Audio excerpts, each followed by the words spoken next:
My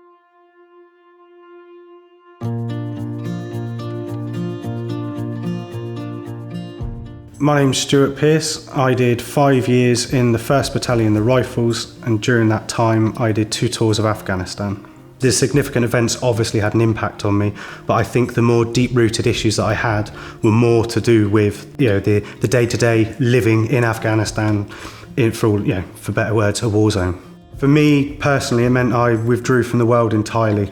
I became a very aggressive person, a very violent person. I felt I was worthless. I had no self-worth at all. My mum and stepdad went to a talk about the Mountain Way, came back, and straight away, and mum's told me subsequently, straight away she knew that's what needed to happen. She brought it up and mentioned it to me, but I had no interest. But I eventually understood that something had to change. I tried CBT and EMDR, I tried self-medicating with alcohol, none of those things had worked. As far as I was concerned, I had no options left, and I thought, well, I'll give it a go. There's 2 reasons I struggled. One was a feeling of not being worthy. There's people that need it more than me, there's people with bigger problems than me, there's homeless veterans, there's veterans in prison, there's veterans committing suicide. I'm not doing any of that. And then the other part is because I tried CBT and EMDR, I kind of had the opinion of what's the point, really. I'd had a brief understanding of what we'd be doing, so we'd be talking. I tried that, didn't really work. We'd be looking at positive thinking, and all those things are cliched. So, basically if someone said to me before I started this, you're going to go up a mountain, you're going to learn to meditate, just a little bit, nothing too intense. You're going to learn how to be a bit more positive, just slightly adjust your thinking, and we'll chat through a few bits and pieces. Not all of it, we don't need to do it all, but just a few bits and pieces, and it'll change your life. I would have laughed at you, but actually that's exactly what happened, and it has changed my life. So yeah, it was difficult to accept, especially with depression and anxiety and all the issues that come with PTSD, but as soon as it starts you realise, yeah, it will work.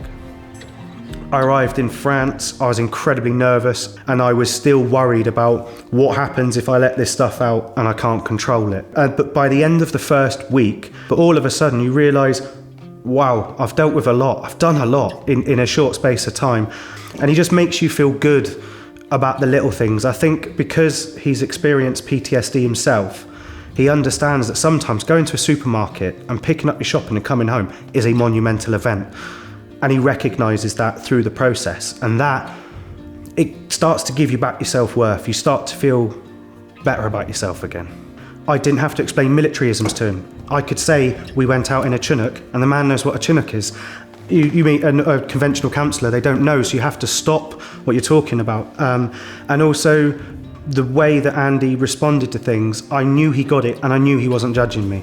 I'd said a couple of things about myself that I was ashamed of, and straight away Andy could not only relate to it, he would give me an anecdote that let me know that he had been in the same place. And it was like a release of a valve, because all of a sudden I had not just a safe space to be able to discuss it, it was a safe space with someone who could actually empathise and sympathise with me, who knew what it felt like, and that feeling was overwhelming. It makes me a little bit emotional now. It was overwhelming to have that connection with someone I could talk to who genuinely understood. Through the process of the Mountain Way, when I came to discuss the most significant event for me, where we had multiple casualties and a fatality, when we sat down right around the campfire and discussed that, I could talk about it without any fear. I knew I wasn't going to lose control. I knew I was in a safe space, and giving a voice to that event helped massively. It's being able to describe it to someone who's experienced something with all the same emotions, the same fear, the same guilt afterwards, all of those negative emotions attached to that. They've experienced them all. When you're in that situation, you do and see things that are way out of the norm that no one else can understand.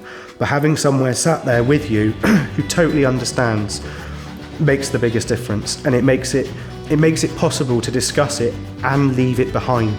And I have no negative feelings, none at all. I don't feel guilt for the way that I dealt with the situation. All of that has gone. It was the worst day of my life, but it isn't going to now map out the rest of my future. It is exactly that. It's the worst day of my life.